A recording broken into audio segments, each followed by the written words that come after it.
Hai, perkenalkan saya William Anderson Dahi. Kali ini saya akan menyampaikan materi mengenai keamanan informasi.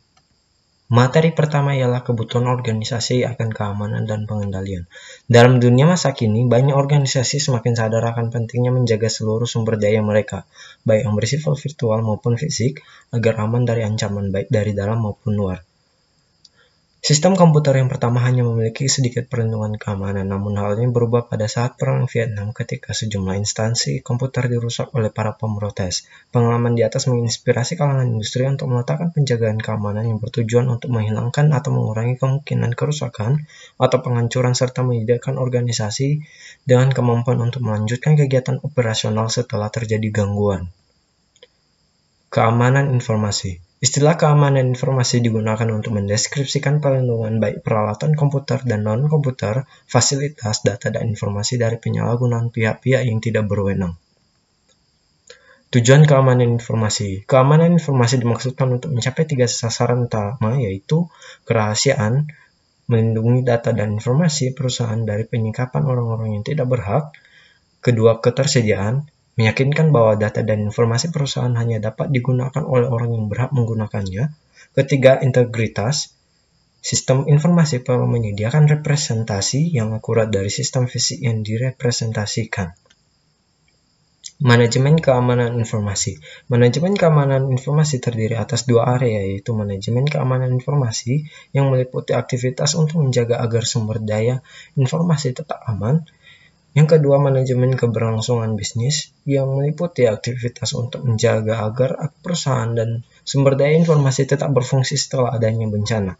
Istilah Corporate Information System Security Officer atau disingkat CISSO telah digunakan untuk orang yang berada di organisasi yang bertanggung jawab pada sistem keamanan informasi perusahaan. Saat ini ada istilah baru yaitu Corporate Information Assurance Officer atau disingkat CIAO yang melaporkan kepada CEO dan mengatur suatu unit jaminan informasi. Manajemen informasi keamanan atau ISM terdiri dari 4 langkah, yaitu pertama, identifikasi ancaman atau threats yang menyerang sumber daya informasi perusahaan. Kedua, mendefinisikan risiko dari ancaman-ancaman tersebut. Ketiga, menentukan kebijakan keamanan informasi. Dan yang terakhir ialah menerapkan pengendalian atau controls yang tertuju pada risiko. Hubungan logis antara ancaman, risiko, dan pengendalian adalah ketika ada ancaman maka ada risiko yang timbul dan harus ada pengendalian terhadap risiko tersebut. Tolak ukur keamanan informasi atau ISB adalah tingkat keamanan yang disarankan yang dalam keadaan normal harus menawarkan perlindungan dengan cukup terhadap gangguan yang tidak terotorisasi. Ancaman. Ancaman keamanan informasi adalah seseorang, organisasi, mekanisme, atau peristiwa yang dapat berpotensi menimbulkan kejahatan pada sumber daya informasi perusahaan. Ancaman dapat berupa internal atau eksternal, disengaja atau tidak disengaja. Jenis-jenis ancaman terdiri dari virus. Virus adalah program komputer yang dapat mereplikasi dirinya sendiri tanpa dapat diamati oleh si pengguna dan menempelkan salinan dirinya pada program-program dan boot sektor lain. Worm ialah program yang tidak dapat mereplikasikan dirinya sendiri dalam sistem tetapi dapat menyebarkan salinannya melalui email. Ketiga, Trojan Horse ialah program yang tidak dapat mereplikasi atau mendistribusikan diri sendiri namun disebarkan sebagai perangkat. Keempat, adware ialah program yang memunculkan pesan-pesan iklan yang mengganggu. Kelima, spyware ialah program yang mengumpulkan data dari mesin pengguna. Risiko. Risiko keamanan informasi atau information security risk didefinisikan sebagai potensi output yang tidak diharapkan dari pelanggaran keamanan informasi oleh ancaman keamanan informasi. Semua risiko mewakili tindakan yang tidak terotorisasi. Risiko seperti ini dibagi menjadi 4 jenis, yaitu yang pertama, pengungkapan informasi yang tidak terotorisasi dan pencurian. Kedua, penggunaan yang tidak terotorisasi. Ketiga, penghancuran yang tidak terotorisasi dan penolakan layanan. Dan yang terakhir ialah modifikasi yang terotorisasi. Persoalan e-commerce. E-commerce memperkenalkan suatu permasalahan keamanan baru. Masalah ini bukanlah perlindungan data, informasi, dan piranti lunak, tetapi perlindungan dari pemalsuan kartu kredit. Untuk mengatasi masalah seperti ini, perusahaan-perusahaan kartu kredit yang utama telah mengimplementasikan program yang ditujukan secara khusus untuk keamanan kartu kredit e-commerce. Manajemen risiko atau manajemen risk. Manajemen risiko merupakan satu dari dua strategi untuk mencapai keamanan informasi. Risiko dapat dikelola dengan cara mengendalikan atau menghilangkan risiko atau mengurangi dampaknya. Pendefinisian risiko terdiri atas 4 langkah, yaitu pertama, identifikasi aset bisnis yang harus dilindungi dari risiko. Kedua, menyadari risikonya. Ketiga, menentukan tingkat dampak pada perusahaan jika risiko benar-benar terjadi. Keempat, menganalisis kelemahan perusahaan tersebut.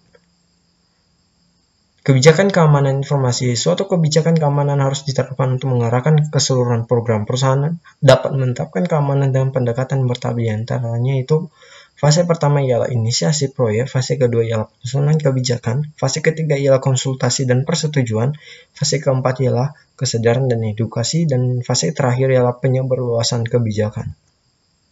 Pengendalian atau kontrol adalah mekanisme yang diterapkan baik untuk melindungi perusahaan dari risiko atau untuk meminimalkan dampak risiko tersebut pada perusahaan jika risiko tersebut terjadi. Pengendalian dibagi menjadi 3 kategori, ialah pengendalian teknis atau technical control, ialah pengendaliannya menjadi satu di dalam sistem dan dibuat oleh para penyusun sistem selama masa siklus penyusunan sistem.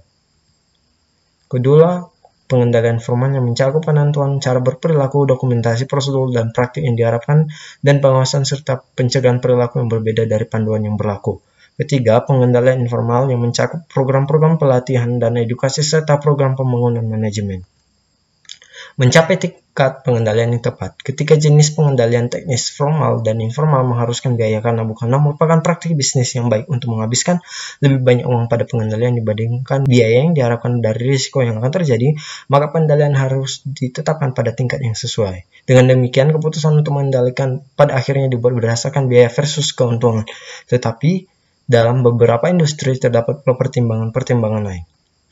Dukungan pemerintah dan industri. Beberapa organisasi pemerintah dan internasional telah menentukan standar-standar yang ditunjukkan untuk menjadi paduan organisasi yang ingin mendapatkan keamanan informasi. Beberapa standar ini berbentuk tolak ukur yang telah diidentifikasi sebelumnya sebagai penyedia strategi alternatif untuk manajemen risiko. Meletakkan manajemen keamanan informasi pada tempatnya. Perusahaan harus mencanangkan kebijakan manajemen keamanan informasi sebelum menempatkan pengendalian yang didasarkan atas identifikasi ancaman dan risiko ataupun atas panduan yang diberikan oleh pemerintah atau asosiasi industri. Perusahaan harus mengimplementasikan gabungan dari pengendalian teknis, formal, dan informal yang diharapkan untuk menawarkan tingkat keamanan yang diinginkan pada batasan biaya yang ditentukan dan sesuai dengan pertimbangan yang lain yang membuat perusahaan dan sistemnya mampu berfungsi secara efektif. Manajemen keberlangsungan bisnis. Manajemen keberlangsungan bisnis atau Business Continuity Management atau BCM adalah aktivitas yang ditujukan untuk menentukan operasional setelah terjadi gangguan sistem informasi. Pada tahun awal penggunaan komputer, aktivitas ini disebut sebagai perencanaan bencana atau disaster planning, namun istilah yang lebih positif ialah perencanaan kontingensi atau contingency plan menjadi populer. Elemen penting dalam perencanaan kontingensi ialah rencana kontingensi yang merupakan dokumen tertulis formal yang menyebutkan secara detail tindakan-tindakan yang harus dilakukan jika terjadi gangguan atau ancaman gangguan pada operasi komputasi perusahaan. Meletakkan manajemen keberlangsungan bisnis pada tempatnya. Manajemen keberlangsungan bisnis merupakan salah satu bidang penggunaan komputer di mana kita dapat melihat perkembangan besar. Banyak upaya yang telah dilaksanakan untuk mengembangkan perencanaan kontingensi dan banyak informasi serta bantuan tersedia. Tersedia pula rencana dalam paket sehingga perusahaan dapat mengadaptasikannya ke dalam kebutuhan perusahaannya. Sistem komputer TAMP memasarkan sistem pemulihan bencana atau Disaster Recovery System atau disingkat DRS yang mencakup sistem manajemen basis data, instruksi, dan perangkat yang dapat digunakan untuk mempersiapkan rencana pemulihan. Panduan dan garis besar tersedia bagi perusahaan untuk digunakan sebagai titik awal atau tolak ukur. Demikian materi yang saya sampaikan, semoga bermanfaat.